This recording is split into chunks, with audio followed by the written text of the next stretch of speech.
Clark Kent agreed to let Lois Lane interview him as Superman.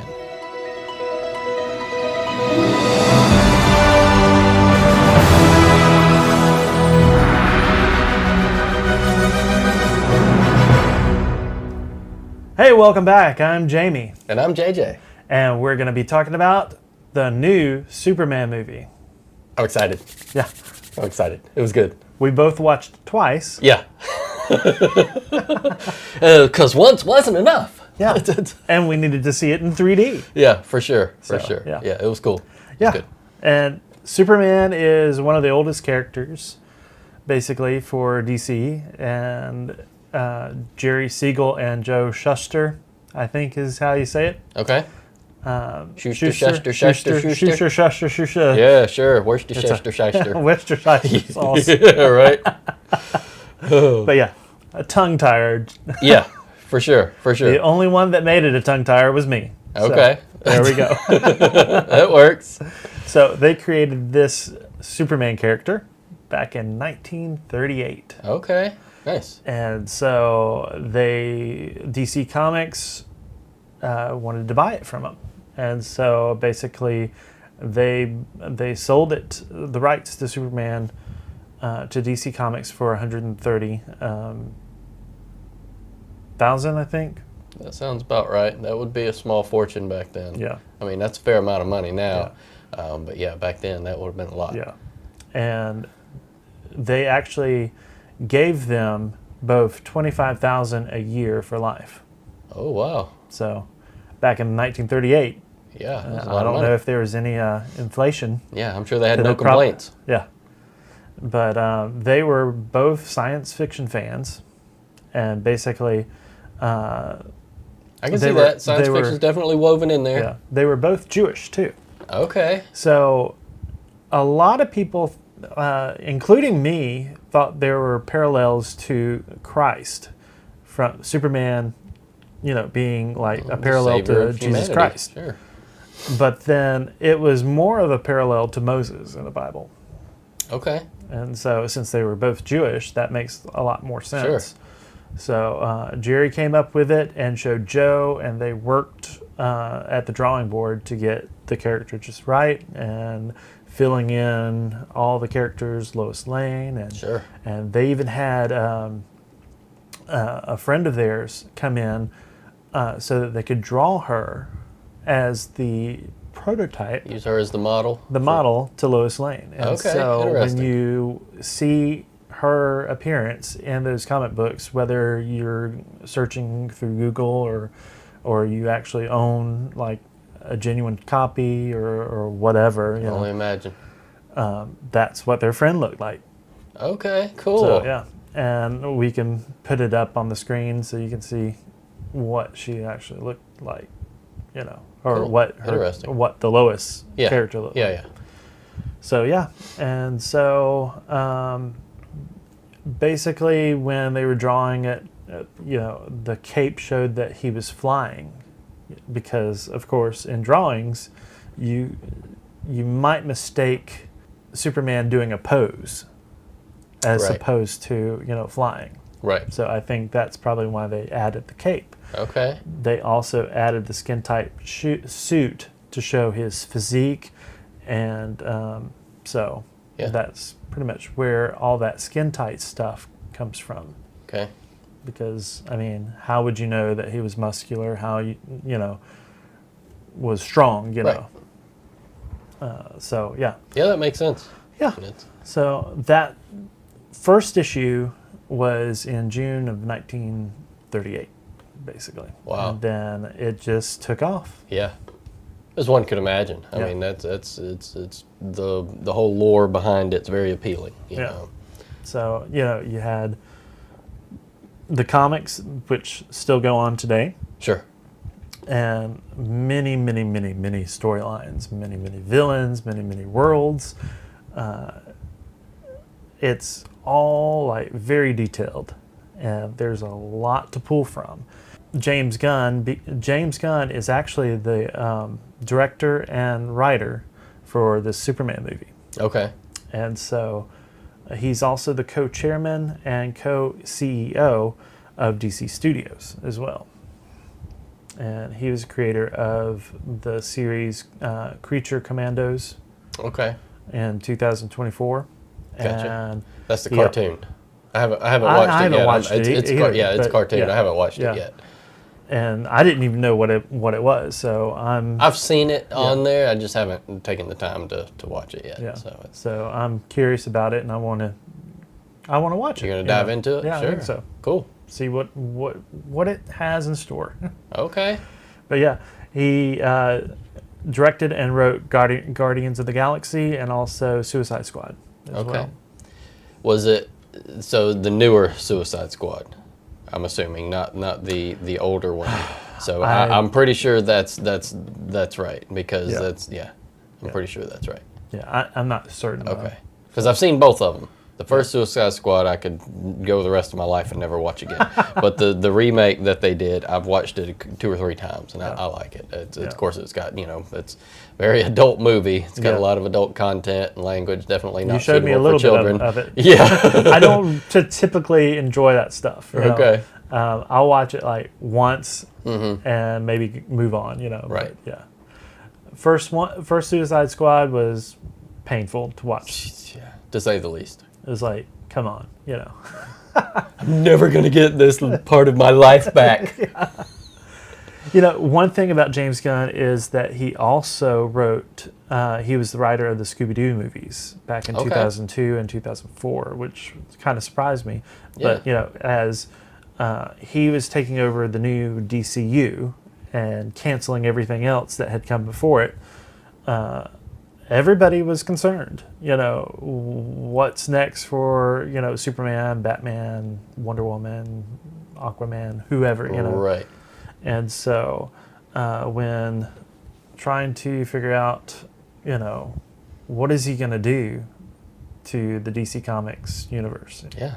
That's so, a valid concern. Yeah. somebody's Because gonna you've come got in a and lot of rewrite people, stuff. a lot of people have stakes in this, and they want to see a good movie. Right.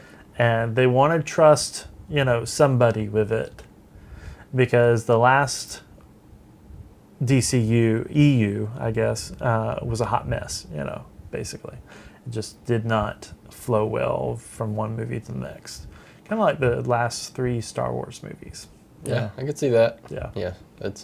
I haven't watched any of the Star Wars stuff in a while. I love The Mandalorian, but I haven't watched any of the movies. There's just so much content. There's so much to watch. There is. And there's a lot of content, when you're pulling from a comic book movie, from comic books to make a movie. Right. I mean, yeah, what do you put in? What do you leave out, right? Imagine doing this movie back when they released the Christopher Reeve original Superman movie and adding all these elements into it. You have lost the audience because the audience was not inundated with all these things. Comic books back then were like taboo almost. It was like a certain group of people that would read them and keep up with them. And so you're talking about definitely not as mainstream as they are now. Yeah, definitely. And so even though this episode is airing sometime in August, we're taping this in July. Okay. Where the Superman movie is fresh, I'm still going to say spoilers. Oh yeah, for real spoilers. We're gonna talk. Yeah. So I don't think I've spoiled anything so far, with the movie. So I think we're good. Just in case you haven't seen the movie, just you might want to pause this and come back to it, or just watch it if you want to get spoiled. I like to be spoiled. Yeah. I spoil movies for myself Right. a lot. This one I didn't spoil. I mean, right. I watched the trailer, and that was about it. I did not read any of the reviews. I tried to go in with fresh eyes, watching it and treat it as its own. Yeah, the first viewing that I went into whenever I watched it the first time. You and I. Yeah. We went together. Yeah. Yeah. I had Christopher Reeve on my mind. I was like, if it's good like that, you know. Right. And so it didn't quite punch right with me. I really liked the movie. It was very enjoyable. It was a fun ride. Yeah, it was. It was. Yeah. It was fun. It definitely did not take itself too seriously. Right.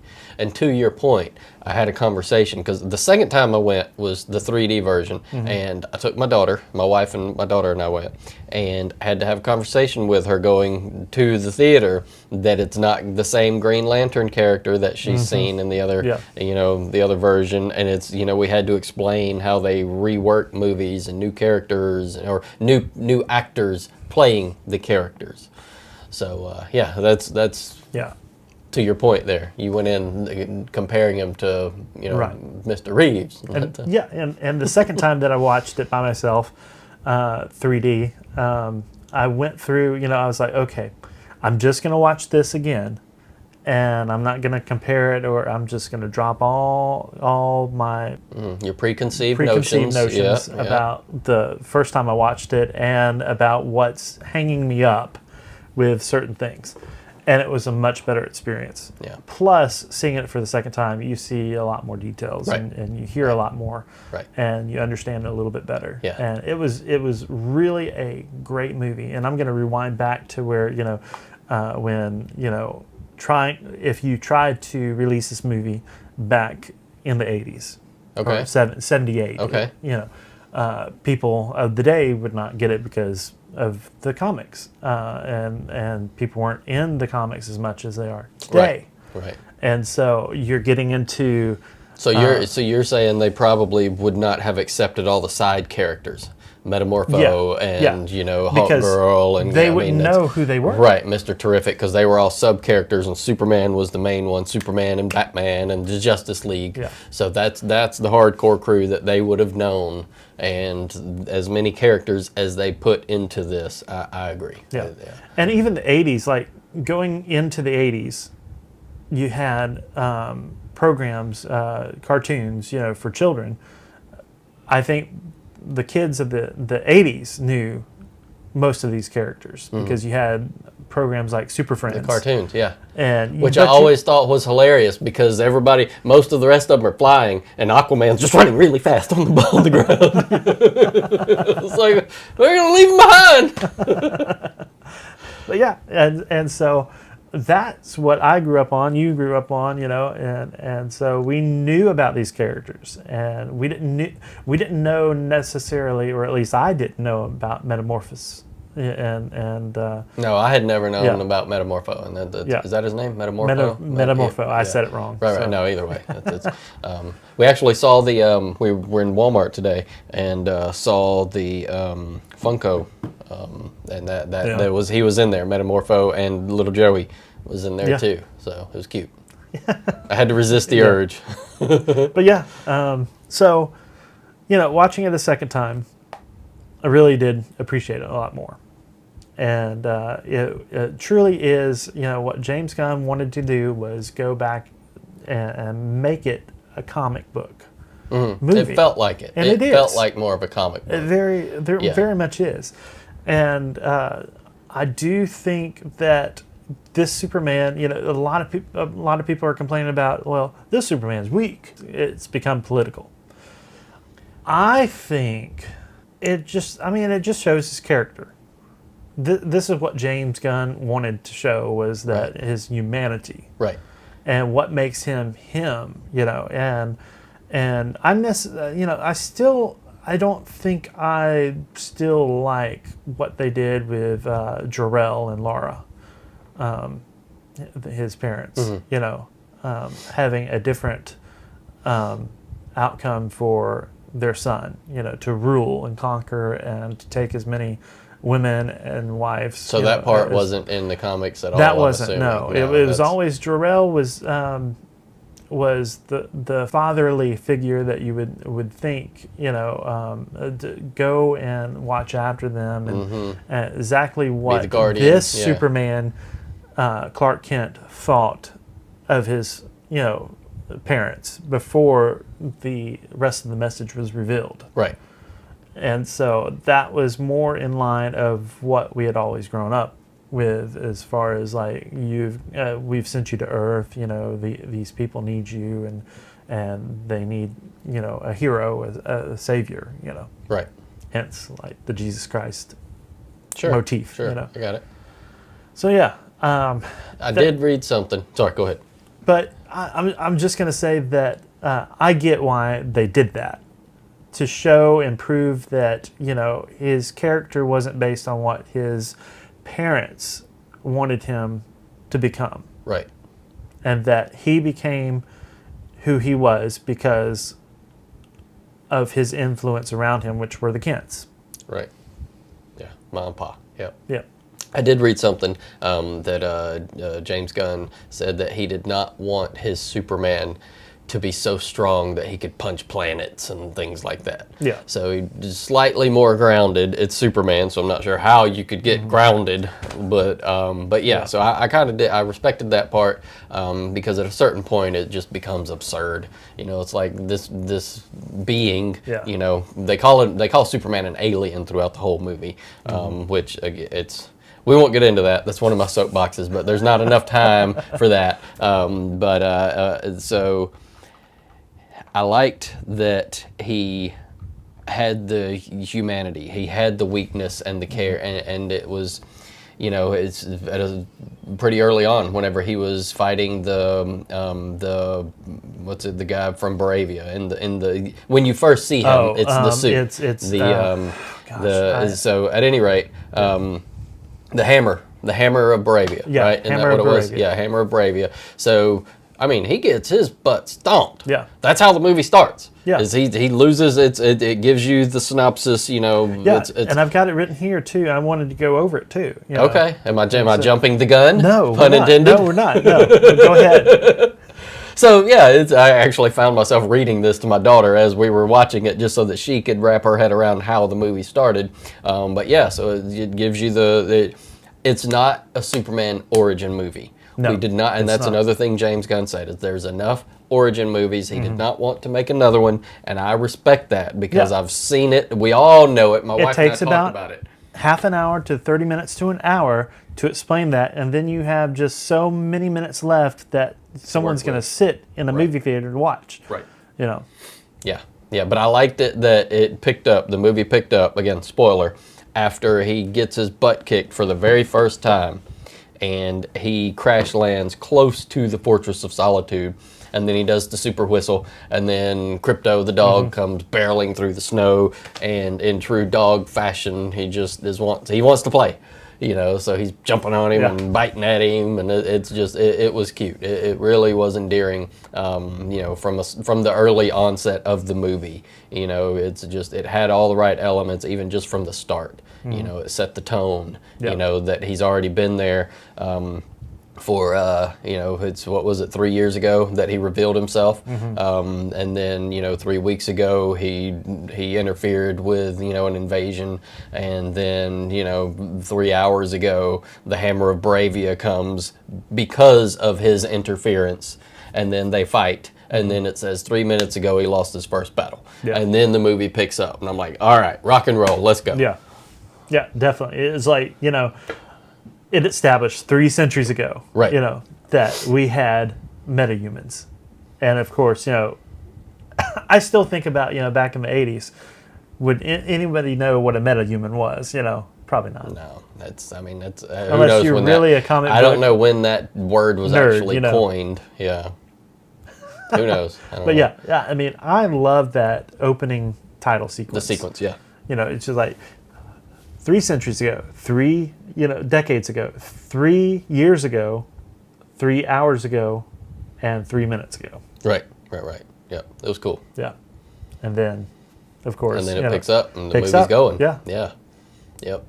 I thought that it was so. I'm going back and forth between the 3D version and the standard version, and I think I like the standard version better.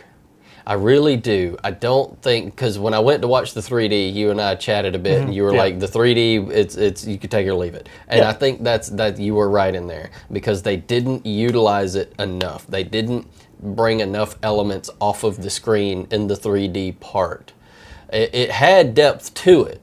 Like, it was true three-dimensional. You could see the person standing there and then the backdrop, and you could see the layers, but there wasn't anything jumping off the screen that much. Just a few things here and there, some mainly during the fight scenes, and then whenever the Fortress of Solitude is, again, spoiler, when the Fortress of Solitude comes up out of the ice, you know, you can see it coming up, and you mentioned that was a cool part, and it was, but I've seen other 3D movies, and they took a lot of they took advantage of the technology in those movies, and a lot of things came out of the screen and off the screen, and I've taken my daughter to a few, and she would be grabbing at stuff in front of her like this, you know, but none of that happened in the Superman movie.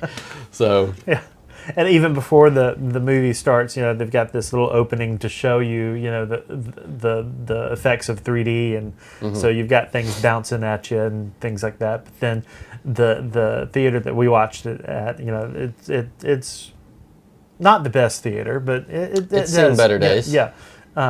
For something like 3D, you'd have to have a larger screen, you know, more like a panorama, you know, type screen, you know, so that when something comes at you, it doesn't stop at the edge of the screen. Right.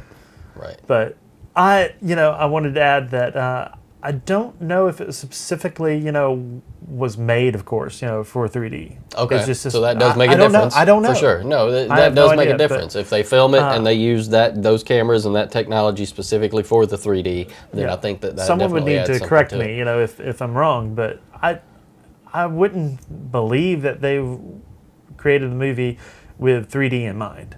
Okay. You know, it was fun to watch in 3D, but like I said, you know, it was nothing, you know, spectacular about it. It was $40 for 3 people to go watch it in 3D. I can tell you that much. That was just to get in the door. Money. Yeah. Maybe they made it for 3D for the money. You know? Well, yeah. Of course. You gotta upscale it and all that stuff. So. Yeah. I do want to watch it in IMAX, though. Okay. I don't know if I will be able to or I'll probably just not. wait for it to come out, and we have a 10-foot movie theater screen in our home, and I will definitely be watching it on that again. So there's some movies so my wife is not as hardcore of a movie fan as I am, so I have to kind of be selective as far as which ones, you know, she's willing to go watch with us. My daughter's a movie fanatic, so I've definitely imparted that love of movies to her. Yeah. So to her, whatever it may be. Yeah. So she's got the movie bug. So for sure. Yeah. But David Corenswet, excellent Superman. Right. You know, and the choice for the suit as well. I mean, I heard that they didn't want a muscular suit or anything like that for this one, and it fits with what they were going for. Right. It did have a more comic book feel than the previous version, the Snyderverse, where it was Man of Steel, and it definitely that had a more doomy, gloomy, gray tones, and you know, it just was more ominous. And this one definitely was more colorful. It felt lighthearted, and it felt more like a comic book. One of the scenes, and we're jumping around, but when Superman is he's drinking his coffee or his hot cocoa or whatever it is that Lois offers him, and you've got the giant octopus type thing, whatever it is, interdimensional imp or whatever he calls it, and I thought it was cute. Because the Green Lantern, let's be real. If I was the Green Lantern and I saw some giant creature, I would just generate a giant sword and just stab it through its neck or cut its head off or something like that and be like, done, what's for dinner? Yeah. But no, in the background, Green Lantern gets this big bat and he's just like whomping it with his bat. I'm like, okay, well, that's cute. You know, I guess he's doing something with it. You know, so I liked it that they kind of kept it lighthearted because you know there's a few R-rated superhero movies, and that's the type of thing that you would have seen in an R-rated superhero movie, was they would have just sliced that thing in half and been done with it and called it a night. But the fact that they didn't, and they were actually trying to fight it and get it out of the city alive or whatever it may be, again, brought it down to earth and made it feel definitely more like an old school comic book vibe, and I liked it a lot. And talking about that dimensional imp, you know, It's a little subtle nod to a character in the comic book of Superman called Mr. Mxyzptlk. Okay. If I'm saying it right. I mean, there's a lot of different pronunciations. I'm sure you're not the first person that would have said it wrong, because it sounds like a tongue twister. It is. It definitely is. And I thought I had it before doing this. I'd practice it. But yeah, he's a character in DC Comics, and he's a fifth-dimensional imp. Okay. And so that's exactly how Superman referred to him, as a dimensional imp, and is known for tormenting Superman with his reality-bending powers. And so I recall, I think, in the Super Friends that he had appeared, and he may have been, or I've seen him somewhere in the Superman TV shows or movies, or not movies, but whatever, and he would just wreak havoc, turning buildings into something else, or it looked like he could have done some damage. Yeah, so he would cause all kind of headaches. He was more of like a fly, trying to swat it, and you couldn't swat it for Superman. And so the only way for you to get him to leave is to trick him into saying or spelling his name backwards. And so I remember a show, where he's trying to trick him, and I know what you're doing, and so he would wreak more havoc, and it was more like a game, between Superman and the imp. And so finally, though, Superman wins and tricks him, and he's like, no, and goes back to his dimension. Right. And so apparently in his home is the fifth dimension, and once he returns, he's kept there for a minimum of 90 days, at least for one of the storylines. Okay, kind of like a detention. Yeah.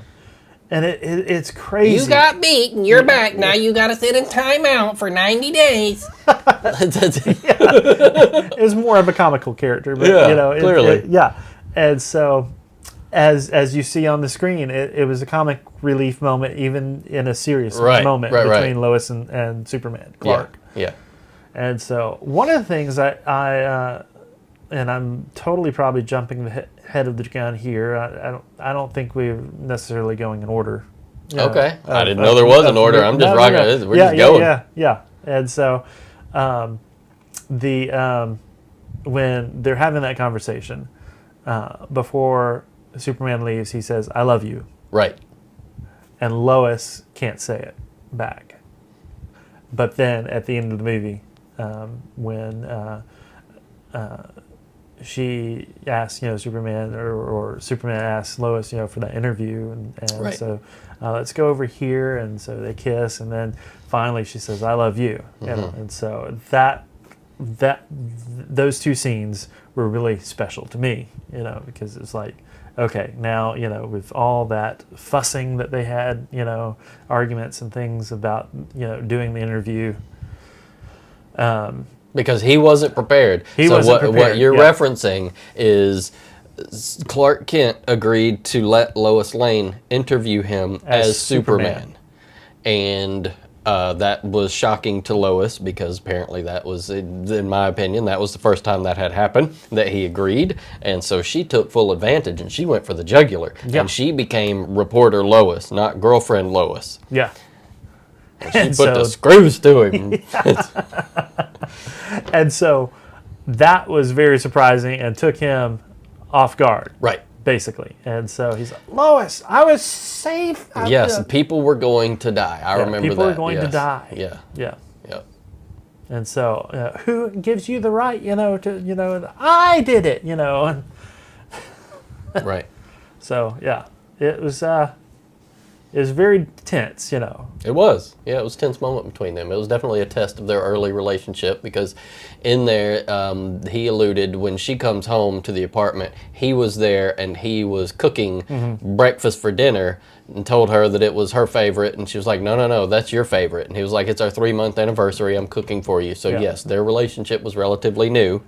So, So here's the thing that I was wondering: was it both their apartments, or was it just? It was hers. It was hers. It was her apartment. And yeah. he just because dropped when in.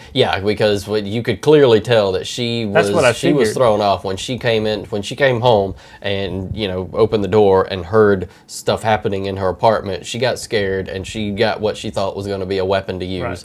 and then turns the corner and it's him cooking for her. That's what I figured. So, yeah. There's so many different storylines. Right. That they're living together, or they're married, or whatever. Right, So right. you don't. I mean, old storytelling. Everybody got along. Okay, right. Pretty much. Everything was harmonious. Yep. Lois loved Superman. We're going back to the Christopher Reeve movie. Okay. Lois loved Superman. He could do no wrong. Right. And so, but today there's a lot of conflict, and so and in real life even there's conflict, and so they're now writing that into the stories, and they have been for a while now. Right. And so to have Well, it's human nature. I mean, Yeah. you're not always going to Yeah. get along all the time. It Yeah. can't be, sunshine and roses all the time. So there's more complex storylines for the superheroes. Right. It's not just the damsel in distress and the superhero saves. It's much more than that. And Right. so they're creating these characters to be more real, Multidimensional. and multidimensional. Yeah. So I appreciate that. I Yeah. really do. Yeah. And so it gives some it gives some It definitely makes them more likable. Yeah. And it would be approachable. They just look like everyday people. Again, it's so. and you're wondering where the storyline is going to go. Are they going to get together, or are they not, or are they going to separate, or that type of Right. thing. So you have some reasonable doubt, that this, of course, is a brand new Superman movie, so they can do whatever they want with Right. it. So yeah. Yeah, and so going back to the interview,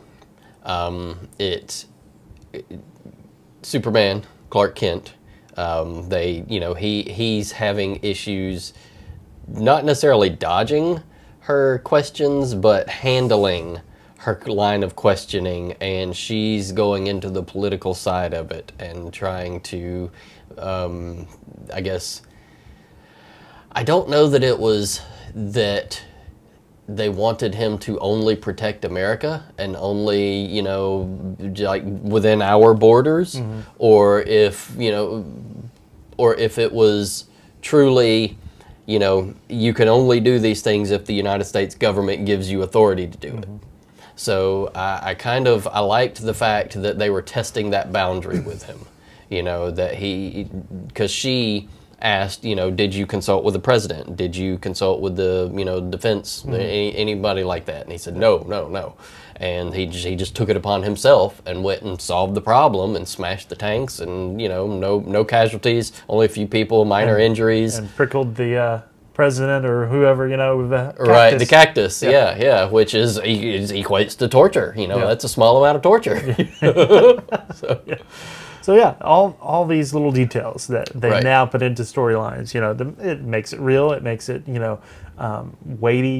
Right. for the storyline, and so it's great. I mean, one of the things that I've seen that has changed about Superman over the years was that when you watch Superman, he was for truth, justice, and the American way. Right. In Superman Returns, Perry White, he's like, we got to find out, since Superman returned, if he's for truth and justice and all that stuff. And so they kind of shy away from the American way. There is a change there. Right. And so is he for America, or is he for the world, or is he, Right. Yeah, is he just for right and wrong? Right. So. And I think this movie explores that he is for right and wrong in general. It's not that he's There is a for- line in the sand for Superman. Yeah. People were going to die. He saw it coming, and he interfered, and he did what he thought he needed to do. Yeah. And so, he's not going to do it the American way. He's not going to do it the other world ways, He's going to do the right thing. Yeah, his way. His way. Yeah. Because he's Superman. Because he can. But of course, this movie shows that there are checks and balances. Right. For that, there's type repercussions. of power. Absolutely. Unfortunately, Lex is the one that abuses these rules. To get him to He's surrender. a master manipulator. Yeah. Yeah. He always was. Right. And this Lex Luthor, Nicholas Hoult. He's a great Lex Luthor. I really believed that he portrayed the character so well. I was like, this guy hates Superman. You can tell that he wants him dead, and with a passion. Yeah. So I will say that my apologies, Jesse Eisenberg, if you're watching this. You were a terrible Lex Luthor in Man of Steel. I never once believed that you could be Superman's rival. I don't apologize to you. I mean, he's an actor. I'm sure he went to great lengths to portray that. He seems like one of those method actors that he would get into his head about it and everything. But those movies were, showing more of like, what would Superman look like if he was real? I think the Man of Steel movie and the DCEU universe, it was more of what does the world look with a real Superman, right, with these powers. And so I think it was more of a realistic approach, and other people have mentioned that as well. But this is a comic book character. Sure. He's fantasy. At the end of the day. He's fantasy. Right. And so I was watching Kevin Smith's review of the Superman movie. Okay. And so he was talking a lot of how Man of Steel was a realistic Superman. And he's like, I don't think I would want a Superman, a real Superman in this world. Right. Keep him in fantasy land, in comic book land. Right. And so, I mean, that's a valid concern that a lot of people would share. I mean, how would that change the world? How would that really alter, if we're going to get real about it and go down that rabbit hole, I mean, how would you feel if you knew that, that somebody could come and smash your house apart or do whatever if they got mad at you? You cut him off in traffic and he's like laser your car in half with his eyes. Yeah. And even if you can trust him, there's these villains that are equally powerful, and you see this in the movies. You see it, that they're bent on destroying the world or turning it into like the new Krypton, and it eliminates everybody else, that lives on it, or makes them, your slave, and all this. And you've seen it in the movie, the new one. Buildings toppling over, and we had enough with the 9/11, right? With buildings crumbling, toppling down, yeah. You don't want like several buildings, and it takes years and years and years, for those buildings to go back up, right? But yeah, I wouldn't want a Superman. I wouldn't want a Batman, even though I am Batman. But it's what I've heard. There's no proof. There's no concrete evidence. No proof, but very elusive. Somewhere around here is a bat cave. Okay. No. Anyhow, we're on Superman. Yep, we are. That's one thing that was absent. Is there was no reference to, I didn't see a reference to Gotham. I didn't necessarily hear a reference to Gotham, so they definitely maintained Metropolis and Superman's little world right there. Yeah. So I did like that they didn't try and bring in the entire Justice League and set set that up immediately. And they didn't even call it Justice League. It was the Justice Gang. Justice Gang, But they did meet in the Hall of Justice. So, right. Yeah. Yes. And that was, when I saw that, I was like, oh my God, the Hall of Justice. Yeah. And so even inside the Hall of Justice, you had these paintings. And you had, because in the lore, in the comic book lore and all this, there was a set of superheroes. And of course, in the title, it shows that there were meta-humans before. Right. And so you have all these paintings of these heroes I haven't gotten to be able to get a closer look, and once we were in the Hall Yeah, I of missed that when I was watching it. yeah. I don't know how I missed that when I was watching it. It's very subtle, and you see Yeah. about half of it, and there's like this painting behind Lois, I think, Okay. or a portrait or whatnot. And so, as I was watching it the second time, I wasn't thinking about trying to watch for that scene. I was just caught up in watching the movie, and then once that scene happened again, I was, oh man, I missed trying to spot all that. But I'm sure other people have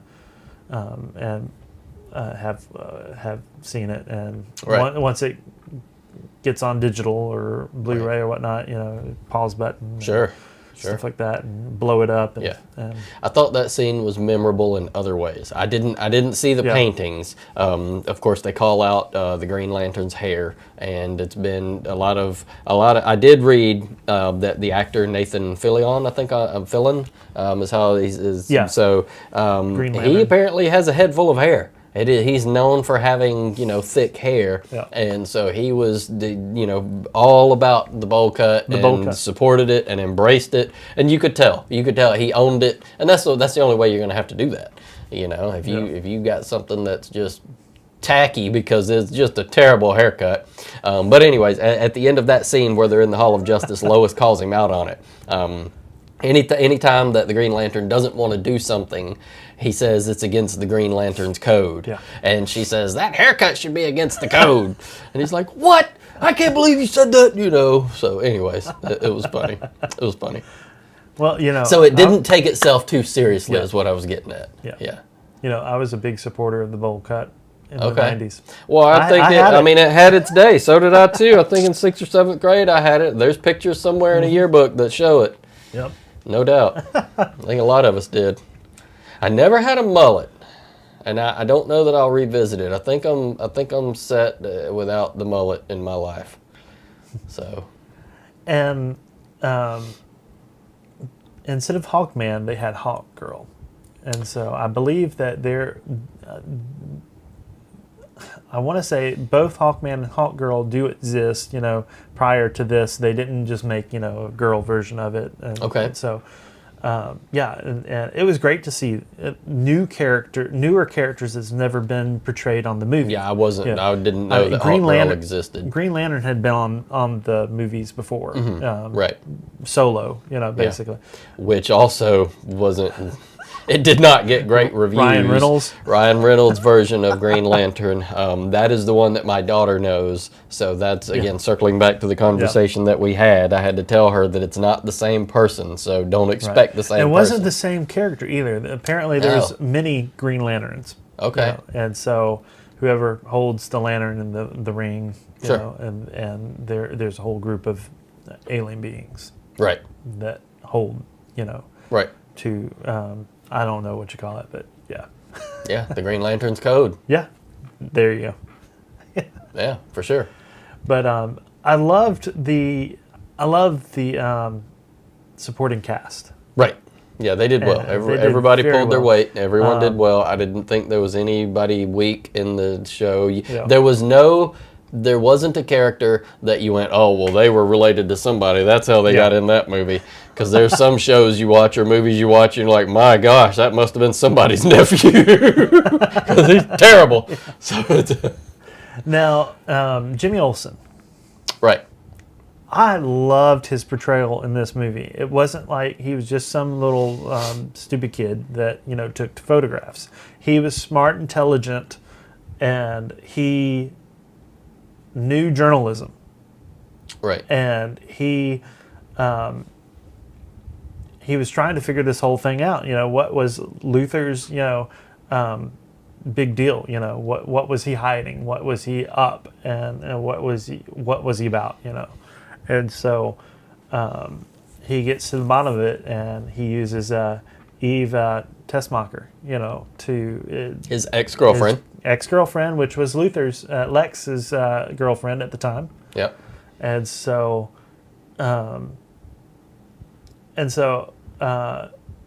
Eve, she had been taking pictures. And, Selfies. Yeah, selfies. Yeah. And so first you think she's just ditzy and she's just, all for the social media scene. And so she was documenting. But she was documenting. She was a clever little girl, Yes, yes.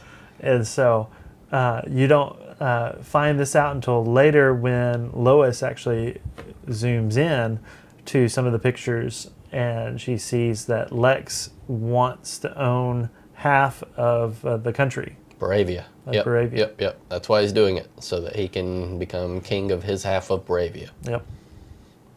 So that was very clever writing. I love that when you find stuff like that out. When they reveal that. Yeah, it was good. She was very clinky, so that was Jimmy Olsen. That was his ex, and there was scenes in there that were funny. It was funny to me because I've never had to deal with someone quite like that. But if you had to deal with someone like that, it wouldn't be nearly as funny. And I'm certain that it registered home and hit dead center with a lot of people when we watched it the second time. And there was, when that was happening, every time there was some people in the theater and they would start laughing, and it's like, okay, well, obviously this person's had to deal with somebody like that in their life. So. One of the other guest appearances was a TV reporter, and he is actually the son of Christopher Reeve. Okay. And so William Reeve was a TV reporter in the movie. Okay. And so it was nice to see that they did that little nod, respect to Christopher Reeve and the source. I say source material, but comic books are the source material. But source material for to the incorporate movies. the original actor and the vibe of the original for sure. And speaking of, they used Superman's theme song throughout the movie, which I really liked. They went back to that. John Williams. Yes. His theme song. And so even though it wasn't the original score, they used... Well, I mean, you got to rework it, make it fresh in some way. Definitely. But I love how they did that. It was like Superman 2.0, right. It was. Or 1.5, really basically for the score. Right. And so it really fit this movie very well. And I think I believe if you've got a good theme, you ought to stick with it. Sure. Even if you're doing another iteration of Superman or Batman or whatnot, just like that Michael Keaton theme should probably be a part of the next Batman. Whether they're going to do that or not, who knows? Fingers crossed. I hope so. But I hope so. I hope that we get nothing like the Batman versus Superman soundtrack. Gosh, I hated that.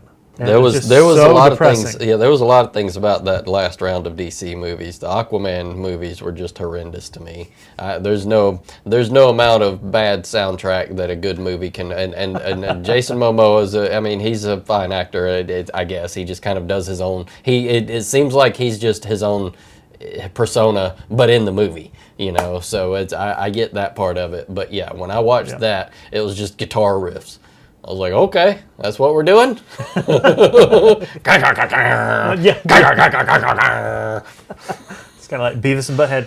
Yeah, right? That's kind of what it felt like. It was like, okay, there's no actual songs. That's kind of what... So, again, going back to the other soundtracks and, scores, and it's what makes it memorable. It's what you come back to.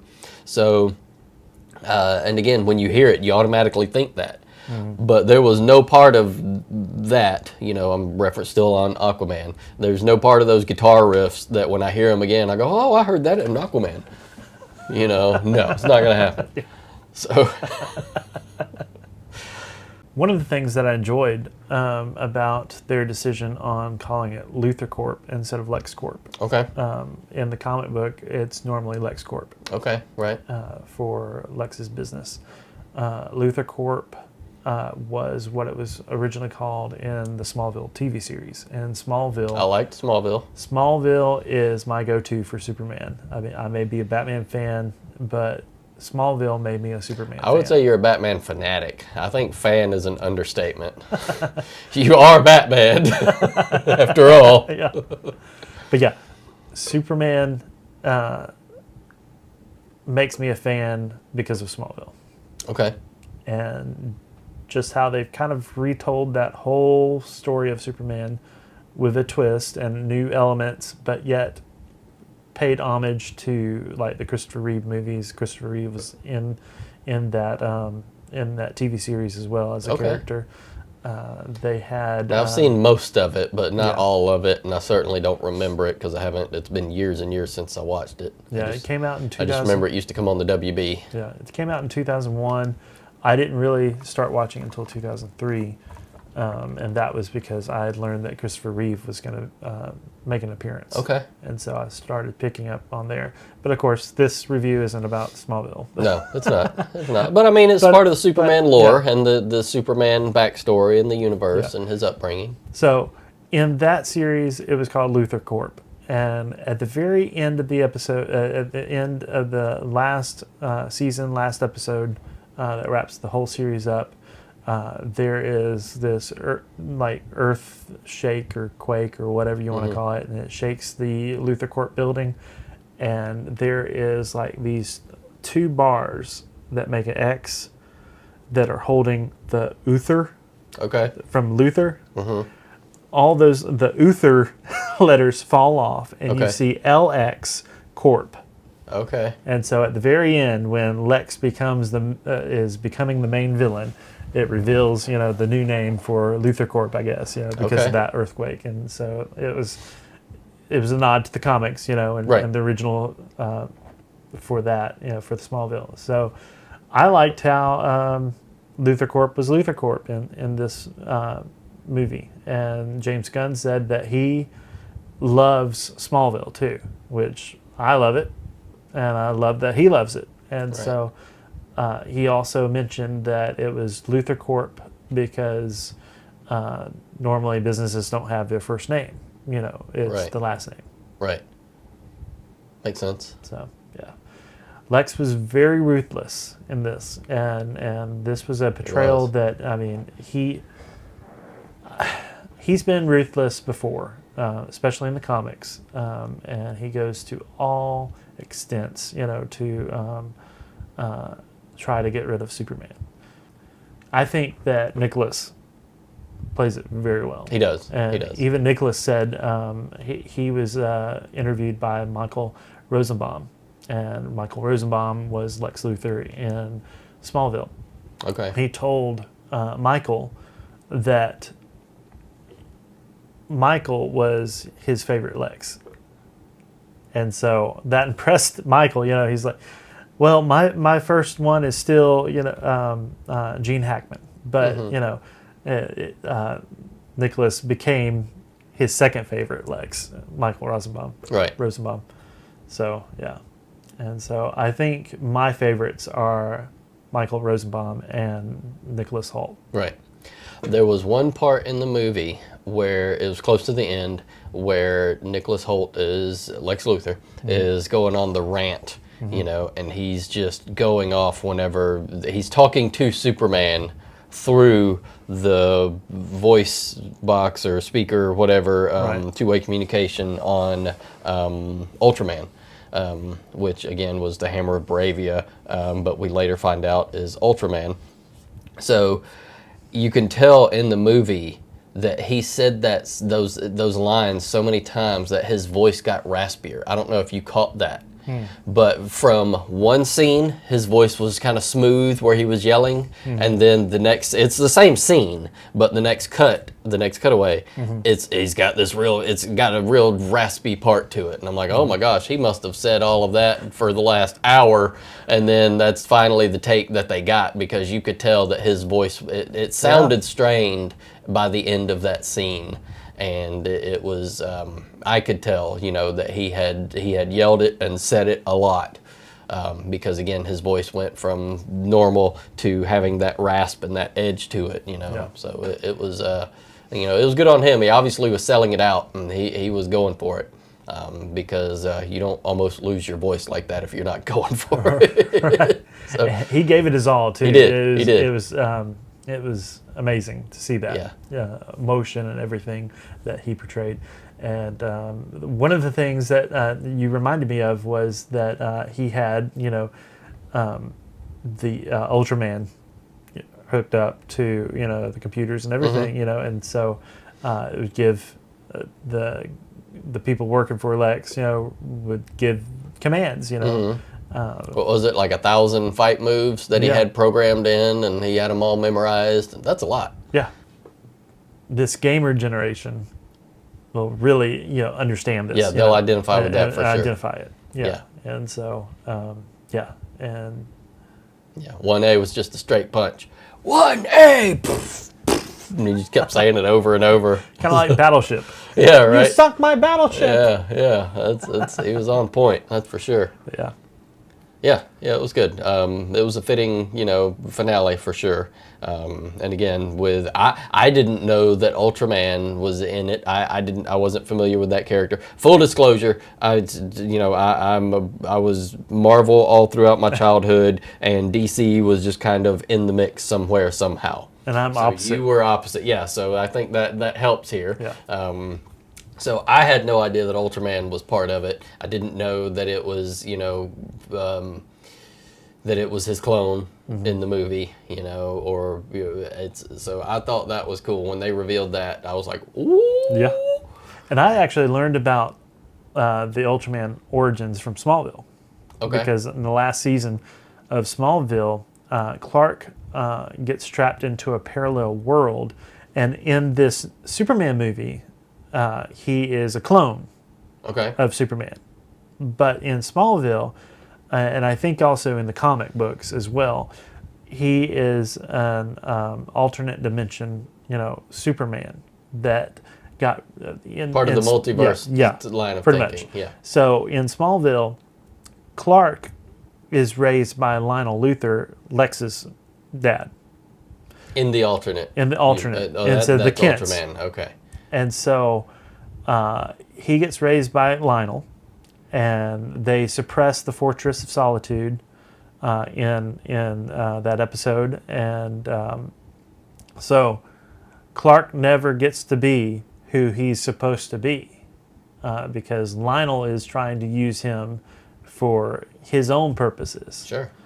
And so you have Clark, who is Clark Luthor.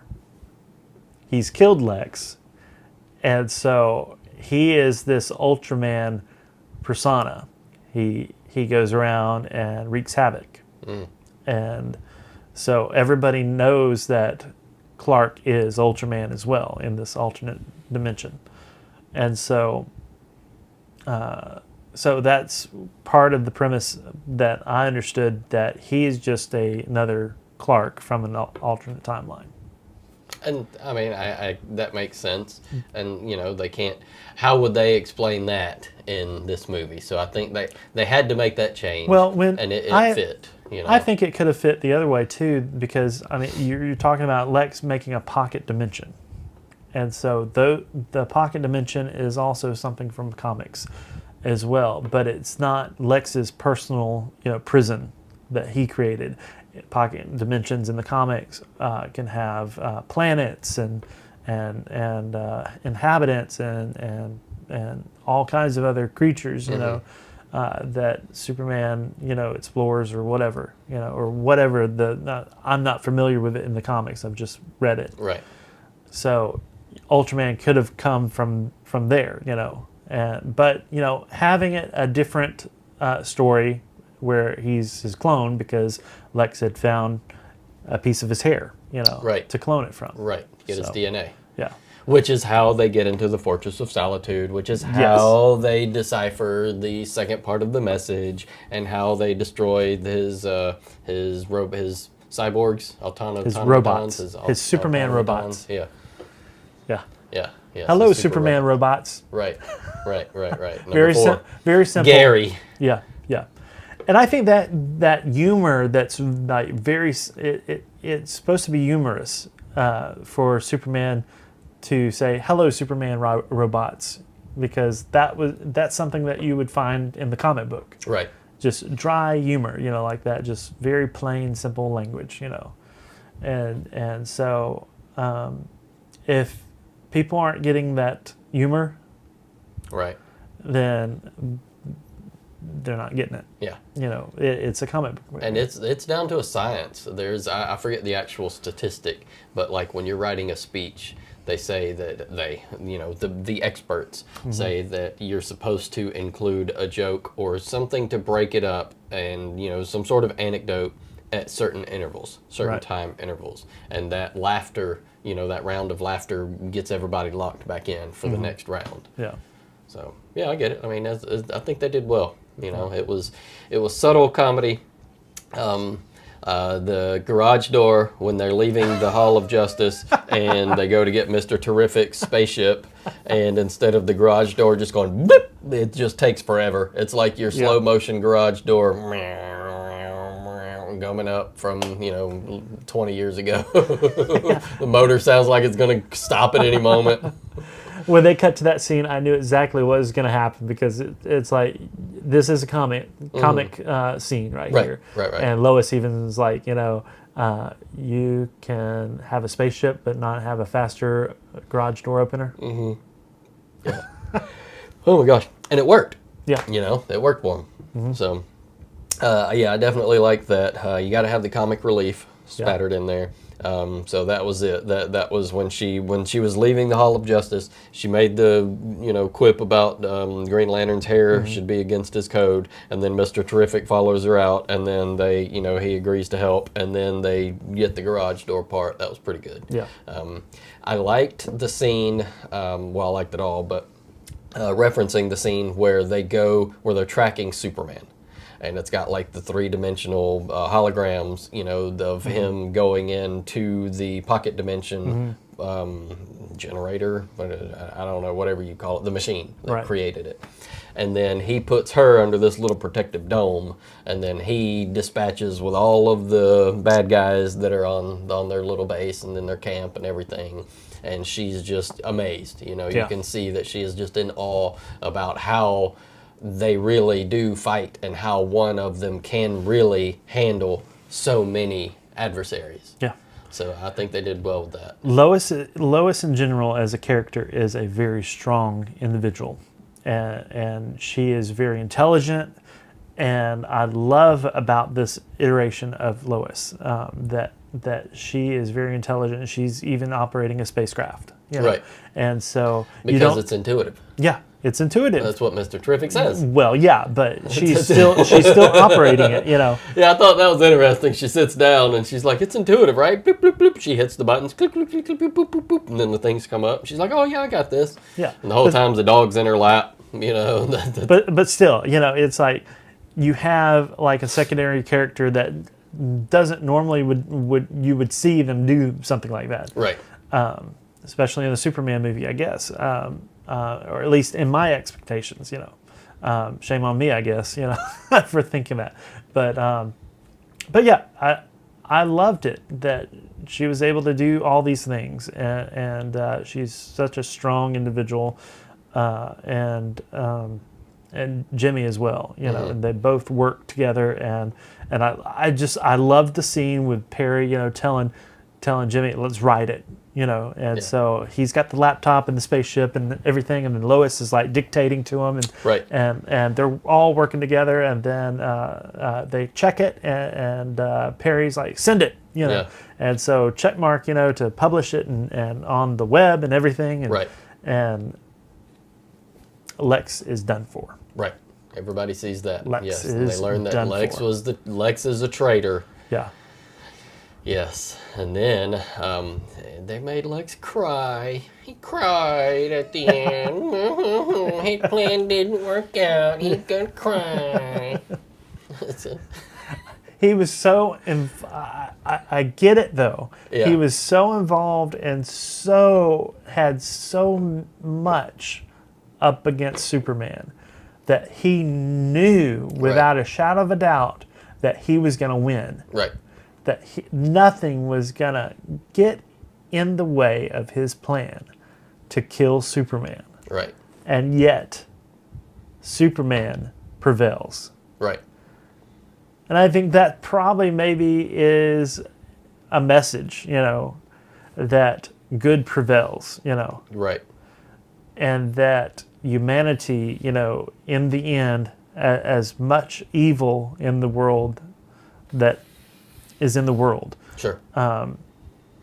good overcomes, Right. evil. Yeah. Light beats darkness. Yeah. Every time. Yep. It was good. Yeah, that is accurate. I mean, that's the way it should be. That added to the whole comic booky feel, though, is that even though Lex had all of this, I say all of this, it was just the second half of the message, which was enough to get everybody to turn against Superman. It took the people of Baravia to put their Superman sign up, showing that they supported him, and they all started chanting Superman, and I'm sure that gave him a boost when he saw that. It was a good scene. That was whenever again Lex finally was thwarted and his plan did not work out, and yes, you could tell that in his mind he had it all worked out and every possible scenario was accounted for. And then whenever Metamorpho helps Superman escape the little prison cell there, he makes the little sun, whatever he did, he mixed the elements and made like a little miniature star.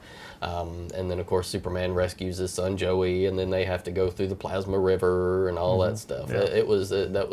I enjoyed the sequences as well, all the fight sequences, and it was. The moment when Lex was interrogating Superman by using the man that tried to help Superman recover from manipulate him. Yeah, to manipulate him. Yes, the citizen. Yes, that by Superman gunpoint. ate his food. Yeah. Yes. That he was holding him by gunpoint and just, Played Russian roulette. Yep. And so spinning the... the chamber. He was spinning it around, and then it only lasted 2 rounds. And Two rounds. That was Well, 1 round. Well, I mean, the second round was yeah. And so, and then it was over. yeah. I thought it was cool then though that Lex Luthor still didn't know that Clark Kent was Superman, because after he, shot the citizen trying to get information from Superman, he was like, oh, maybe I'll go get that reporter that you always talk to, Clark Kent. And I was like, okay, so he still doesn't know. So in the movie, they reveal that the glasses that Clark Kent wears, Hypno glasses, and it makes his face look different to everyone than it actually is. Right. And I had never heard that before. Is that in the comics at all? Is that ever talked about or explained? I thought that after I had read something about the hypno glasses that it was in the comics, and I couldn't find anything on it. I had never heard of such. So I liked that they added the technology layer in there. That it is a team, and I'm sure there were glasses that Mr. Terrific came up with. Or it was Kryptonian. Well, I mean, technology. How would they have known what his prescription would be when he left Krypton? Well, these aren't normal glasses. These are just clearly, yeah. But yeah. They're like, when he left Krypton, they're like, oh, honey, when he grows up, these will still be in style. But, going back to where Lex was trying to interrogate Superman. Right. When he shot the guy, it was really moving to see Metamorpho. He broke down. Yeah, he showed that he cared. He was using the kryptonite against Superman because they had his son Joey hostage across the way. And it was that moment when Metamorpho realized, Superman was the good guy. Right. I think. Right. And so he asked him, can you still, get my son? And so he put away the kryptonite with his hand, and so it was that whole explanation of why wasn't Superman healing, because there was no sun because there was no yellow sun. It's in the pocket universe. Yeah, because the red sun on Krypton, they're just normal people. Right. But when you're living under a yellow sun, that's what gives Superman all his powers and abilities. So Metamorpho had to create that sun, and using the gases and everything to make a sun. And so then all of a sudden, bright light, shines everywhere, and then You see Superman. He's healed enough that he can do what he needs Yeah. to do. Yep. It was good. And then, of course, he has to rescue the dog, Krypto, because they've implanted flying squirrels in Krypto's brain, so he's just on a constant squirrel chase. Can't imagine. And the thing about, the squirrel, when that big monster was going around, squirrel was in danger of being squished. Right. Superman flies and saves the squirrel's life. And the squirrel's like, what just happened? Right. And earlier in that scene, he saved the dog. Yeah. And when they first pan to that, or first cut to that scene, when they first cut to that scene, and you see Superman standing there holding the foot, and then there's a dog right there. Yeah. So he uses the super breath to knock the dog, and it the gets chill him out breath, of the way. yeah. He gets him out of the way. So he truly does care about all of the animals. It's not just the people; it's life People, in general. animals, Yep. whatever, that's living. Right. And so,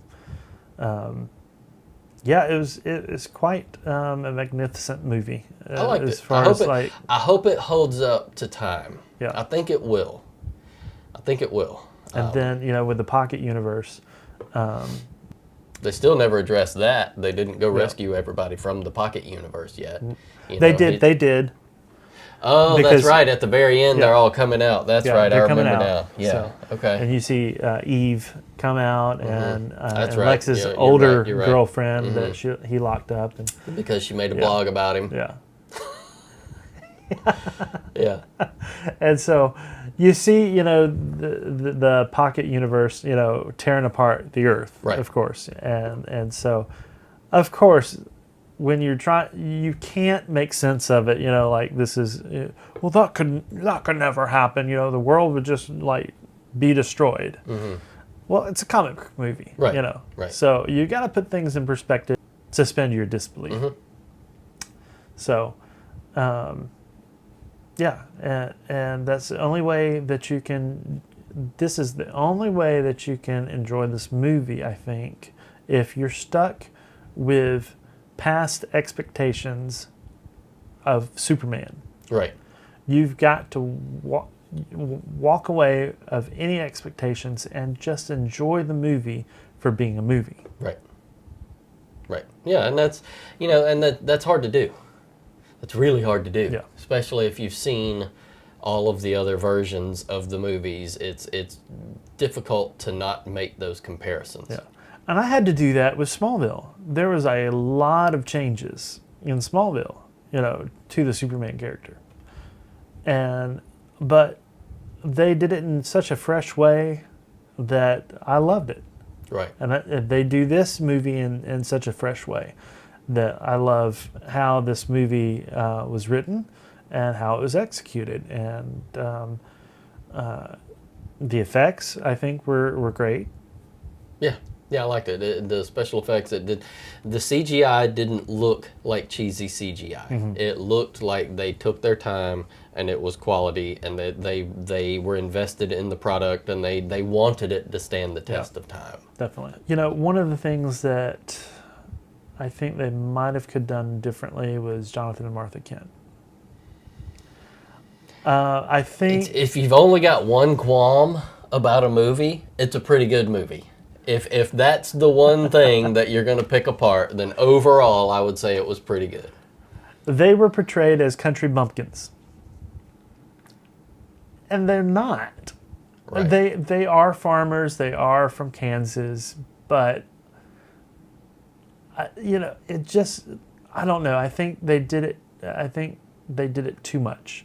Like the phone, like, okay, Clark, and Well, she didn't understand technology. yeah. It's- And there's people that don't understand how to operate it. That's fine, but Yeah. it just, I don't know. It just rubbed me the wrong You think way. it was just a little over the top? I think so. Yeah, and you're probably right. I mean, it's, she kept calling her husband Mush. Oh, he's Mush. Now that was fun.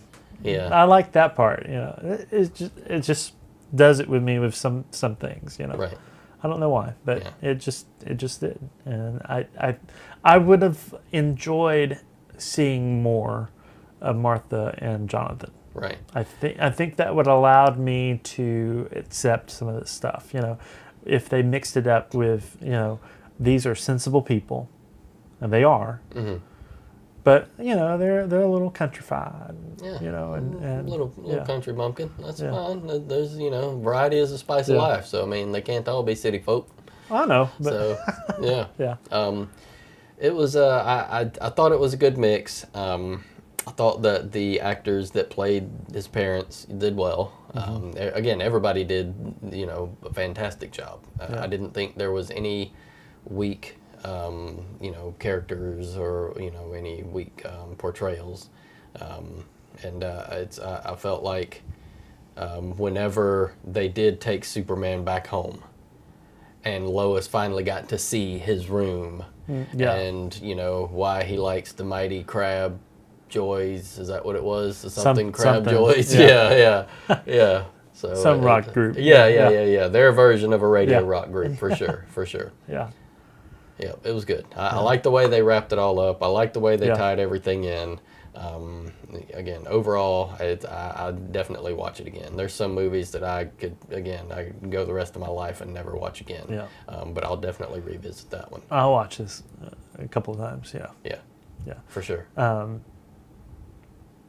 And so, at the beginning of the movie, of course, when Superman is taken to the fortress by Krypto, the Superman robots were like, play the tape, or play the videos of his parents. His parents' message. And so it's his Krypton parents, with the portion of the message that is not damaged Right. from the spaceship, and so you hear a good message there, and when it's revealed that the rest of the message is a negative output, for Superman's life. Mm-hmm.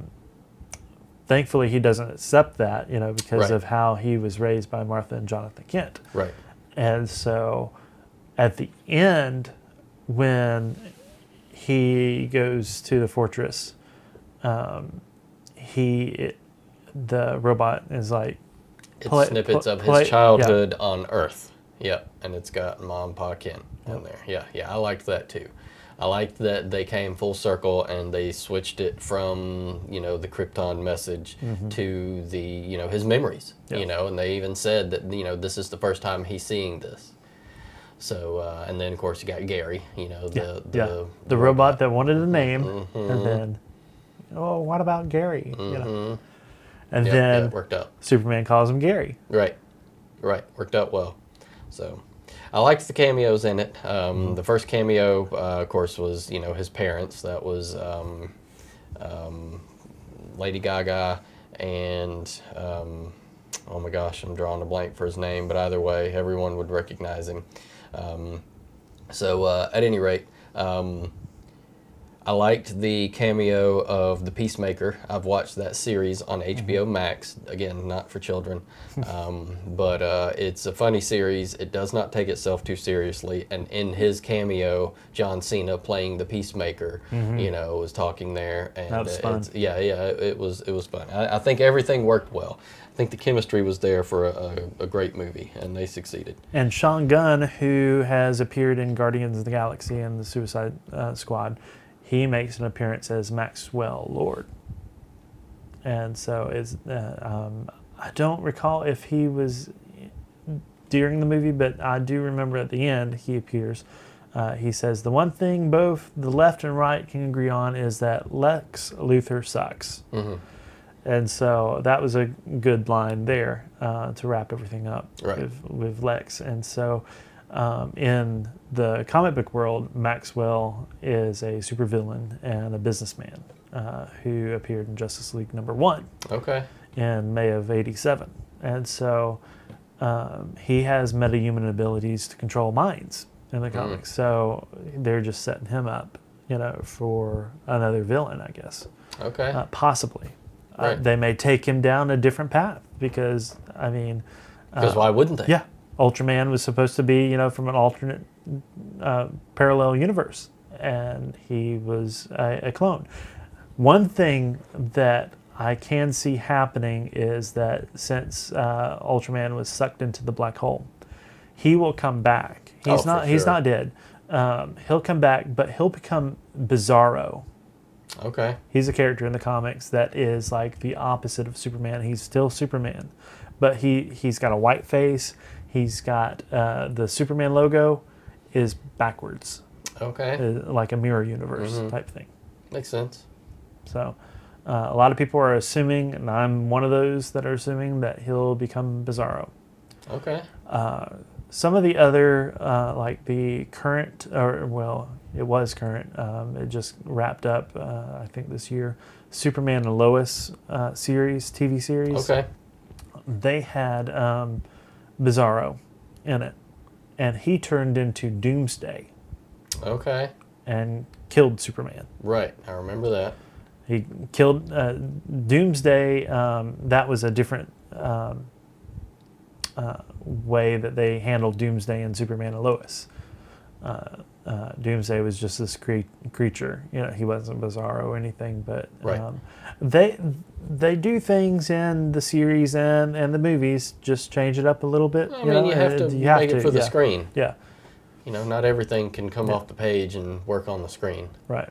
So, But yeah, it was a good movie. yeah, overall, I enjoyed it a lot. Yeah. For sure. Yeah. How would you rate it? Oh my gosh, are we 1 to doing 10? like 1 to 10?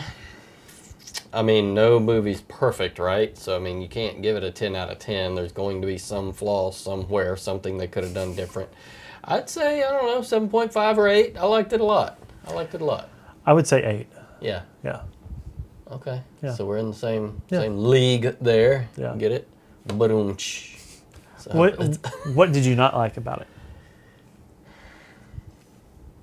There's got to be something. I feel like he could have ended things faster. He could have ended fights faster instead of dragging them out.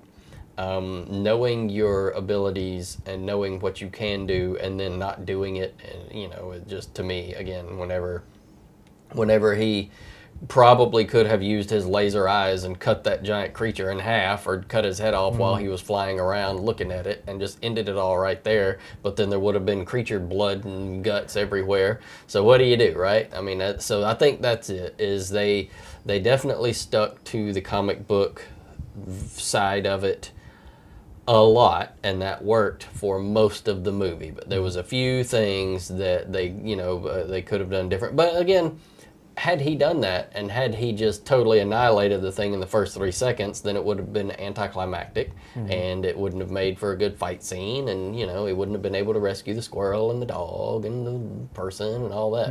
The girl, whenever the canisters explode, he goes and wraps around her, and so she's not hurt. So other than that, I think it was spot on.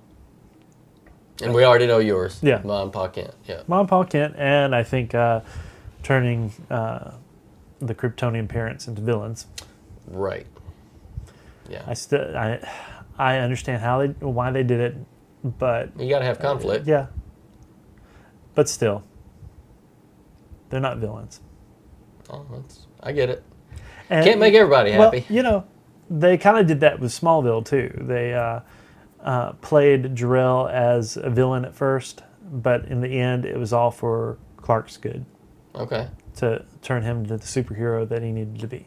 So I want to think, though, that in the next sequels or whatever, that there will be more message to explain, Right.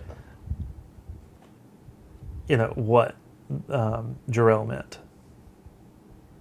Maybe We'll it see. wasn't to will conquer see. like we think, Right. Maybe it was more of a rule over well, and while you're at it, make sure that you flourish, the earth with your babies. Mm-hmm. Make them super Your babies. super babies. That's right. That's right. So, Cool. yeah. So I can't wait to see what James Gunn is doing for the rest of the superheroes. Right. All the Especially next Batman. his DC universe. I think Supergirl is next on Yes. the Superman Yes. on the DCU list. Right. I believe so. It's coming out next year, like June of next year or something. And she appeared at the end of the movie too. And She so did? it's a good little segue. Another cameo. Yep. So we'll see how unruly she is. Yeah. I'm sure that'll play into it. Yeah. You know, somebody She's a will party ruin her girl. good time, and she'll, give them the business. Because you can't get drunk under yellow sun. That's what he says at the very end. She goes and parties under the red sun planets, Yep. so she can have fun. Party girl. So, yep. And it's her dog. Yeah. Krypto It is her dog. and she doesn't train him. There's no boundaries or limitations or anything, so that's why he's so unruly. Yep. So, Just a reflection of her. right, right. So true. So maybe Kal-El will teach her a thing or two of manners, Maybe. possibly. Who knows? Or not. We'll see. Yeah. We'll see. Yep. So we've got it. The review in, Yeah. Awesome. and it's good. Yeah. I dig it. Yep.